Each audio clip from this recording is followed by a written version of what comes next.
Hi friends, ఇప్పుడు ఈ మసాలా బొరుగులు చూపిస్తే ఎందుకు వీడియో చేస్తున్నానంటే, ఇందాక ఫ్రెండ్స్ మేము దేవాంష్ని ట్యూషన్ నుంచి పిలుచుకొని వచ్చేటప్పుడు ఇవి తీసుకున్నాం తినడానికి. ఈ మసాలా బొరుగులు అమ్మే అతను పెట్రోల్ బంక్లో వర్క్ చేస్తూ పాపం ఫ్రీగా ఉన్న టైంలో మళ్ళీ వచ్చి ఇలా మసాలా బొరుగులు అయితే అమ్ముతాడనమాట.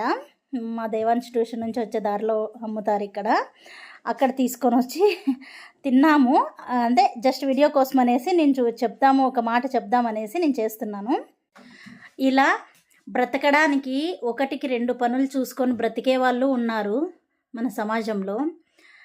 కొంతమంది తేరగా వస్తుంటే తిని ఉండలేక గోడల కింద కూర్చొని వాళ్ళని వీళ్ళని ఆడిపోసుకుంటూ, ఆయమ్మ ఎక్కడ పోయినో ఈయమ్మ ఎక్కడ పోయినో, ఆయమ్మ ఇంట్లోకి ఎవరో వచ్చిరబ్బా, ఈమె ఇంట్లోకి ఎవరో వచ్చిరబ్బా, వీళ్ళు ఎట్లా సంపాదిస్తారో ఏమో డబ్బులు అని ఆడిపోసుకునే వాళ్ళు ఉన్నారు ఫ్రెండ్స్. ఈ విషయం చెప్దామని చిన్న వీడియో చేశాను ఫ్రెండ్స్.